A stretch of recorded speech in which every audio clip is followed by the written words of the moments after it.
नमस्ते दोस्तों। आज से पितृपक्ष का पावन समय प्रारंभ हो गया है। शास्त्र कहते हैं कि पितृ अत्यंत दयालु और कृपालु होते हैं। वे अपने पुत्र पौत्रों से पिंडदान व तर्पण की आकांक्षा केवल इसलिए रखते हैं ताकि वे अपने वंशजों पर भरपूर आशीर्वाद बरसा सकें। श्रद्धा और तर्पण से पितरों को संतुष्टि मिलती है।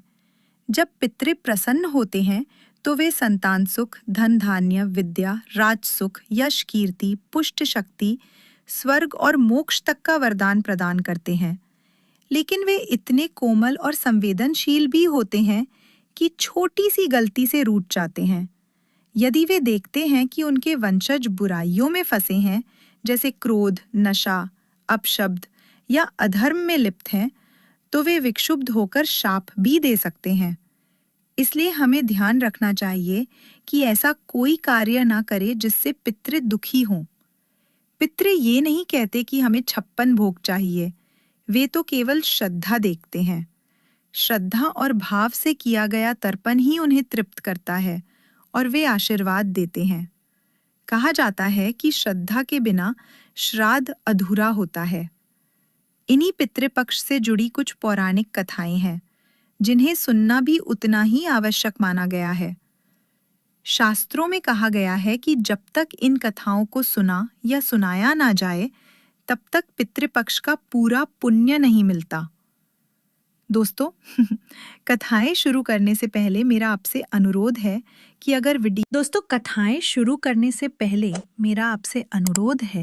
अगर वीडियो अच्छी लगे तो वीडियो को लाइक करें, कमेंट करें और चैनल पर नए हो तो चैनल को सब्सक्राइब करें। महाभारत के दौरान जब महान दानी कर्ण की मृत्यु हुई, उनकी आत्मा स्वर्ग में पहुंची।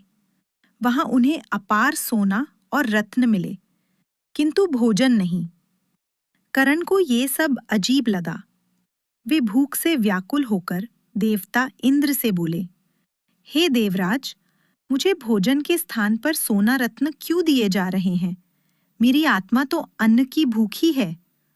तब इंद्र ने गंभीर स्वर में उत्तर दिया, हे कर्ण, तुमने अपने जीवन में अपार सोना दान दिया, सबकी मदद की, परंतु कभी अपने पितरों को अन्नदान नहीं किया।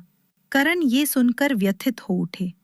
उन्होंने कहा, हे इंद्रदेव, मुझे अपने पितरों का ज्ञान ही नहीं था, इसी कारण मैं उन्हें अन्न नहीं दे पाया। ये मेरी अज्ञानता थी, दोष नहीं। तब इंद्र ने उन्हें अपनी गलती सुधारने का अवसर दिया।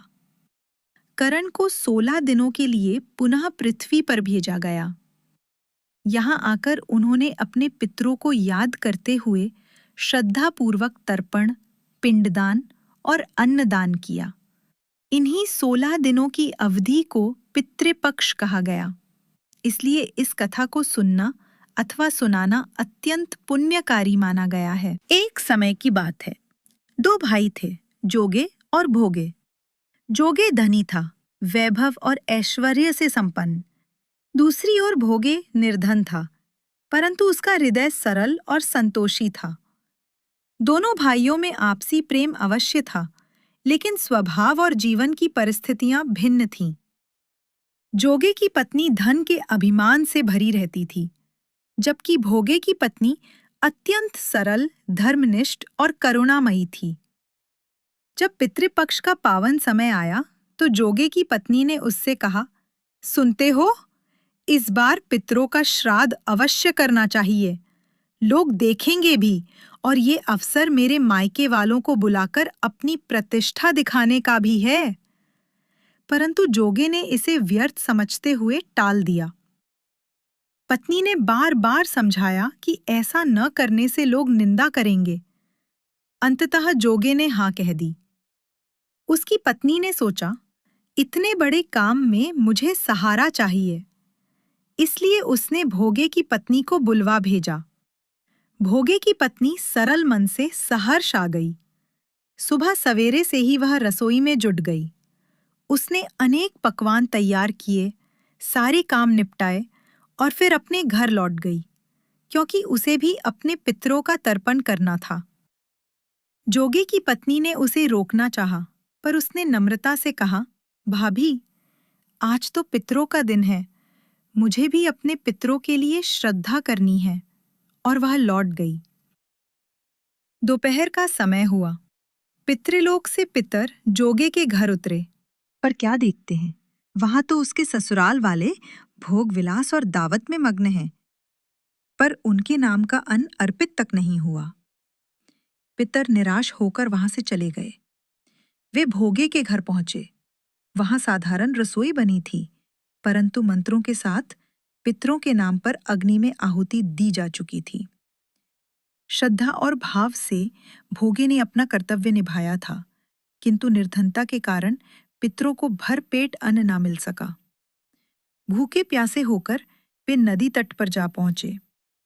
पितर आपस में दुखी होकर बातें करने लगे। भोगे निर्धन है, पर उसने सच्चे मन से हमारा तर्पण किया है। उनके हृदय में करुणा जागी। वे आपस में नाच नाच कर गाने लगे, भोगे के घर धन हो जाए, भोगे के घर धन हो जाए।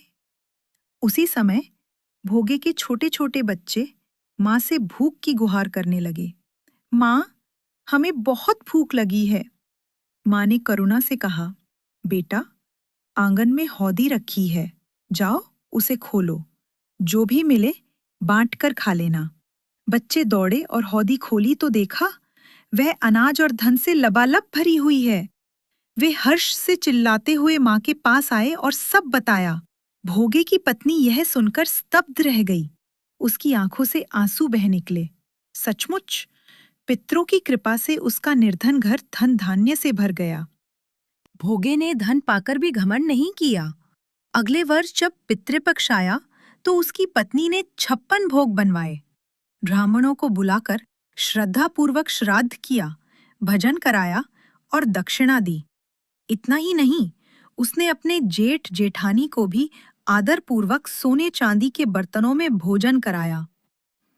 दोस्तों, ये कथाएं हमें यही सिखाती हैं कि श्रद्धा और भाव से किया गया पितरों का तर्पण कभी व्यर्थ नहीं जाता। पितर हमारे अदृश्य रक्षक हैं। वे हमारे सुख दुख पर दृष्टि रखते हैं।